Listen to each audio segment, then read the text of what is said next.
दोस्तों, ये कहानी उन सब के लिए है जो 90s में दादी नानी के साथ टीवी के सामने बैठकर अलिफ लैला, विक्रम बेताल और चंद्रकांता देखा करते थे, जो हवेली के राजों, जादू के किताबों और तलाश के सफर में जीवन ढूंढते थे। अब वक्त है उन यादों को जिंदा करने का। क्या आप तैयार हैं? तलाश ये ताबिज़ के अगले किस्से के लिए। नमस्ते मेरे प्यारे कहानी प्रेमियों। कहानी शुरू करने से पहले एक छोटी सी सलाह है। ईयरफोन पहन लीजिए, आंखें बंद कीजिए और अपनी कल्पना को उड़ान भरने दीजिए। यकीन मानिए, जब आप सिर्फ सुनते हैं तो कहानी और भी जादुई लगती है। तो तैयार हैं? चलिए कहानी की दुनिया में चलते हैं। पिछले एपिसोड की झलक। कबीर और जुनैद ने पार की आत्मा की परीक्षा। जुनैद ने अपने अतीत का सामना किया और कबीर ने अपने डर को अपनाया। दोनों ने ताबीज़ की तीसरी शक्ति, आत्मा का मोती, और चौथी शक्ति, बलिदान का चक्र प्राप्त किया। लेकिन ताबीज़ का अगला द्वार तभी खुलेगा जब कोई बलिदान देगा। अब उन्हें खोजनी है ताबीज़ की गुप्त भाषा, जिसे पढ़े बिना अगला चरण असंभव है।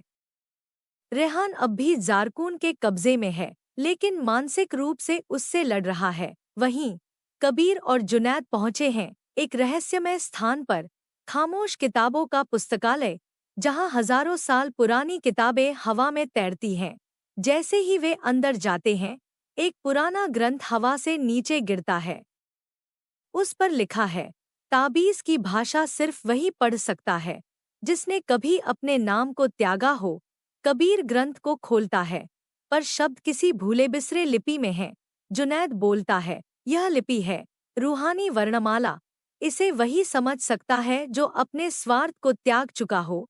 कबीर और जुनैद हाथ में ग्रंथ लेकर ध्यान लगाते हैं। धीरे धीरे शब्द स्पष्ट होने लगते हैं। जब चांद और सूरज एक रेखा में आते हैं, तब ताबीज़ की शक्ति जागती है।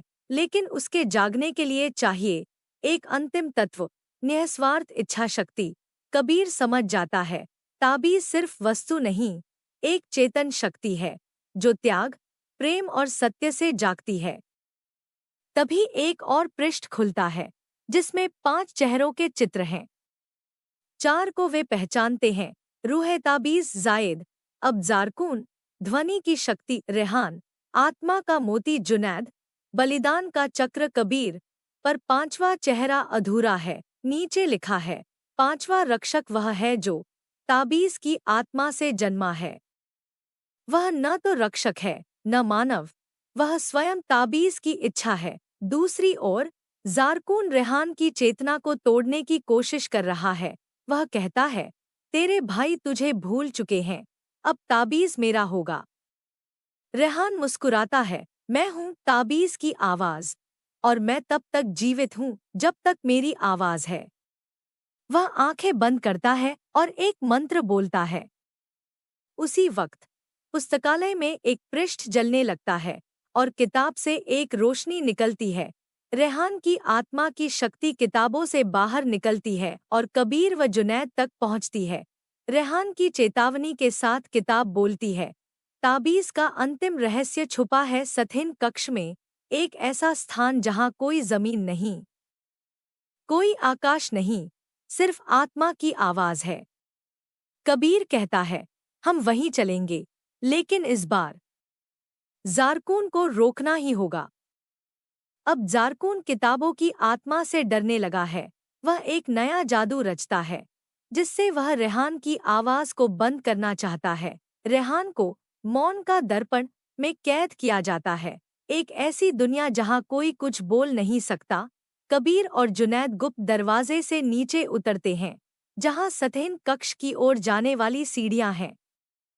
वहीं रेहान की आंखों से आंसू गिरते हैं, लेकिन वह हार नहीं मानता।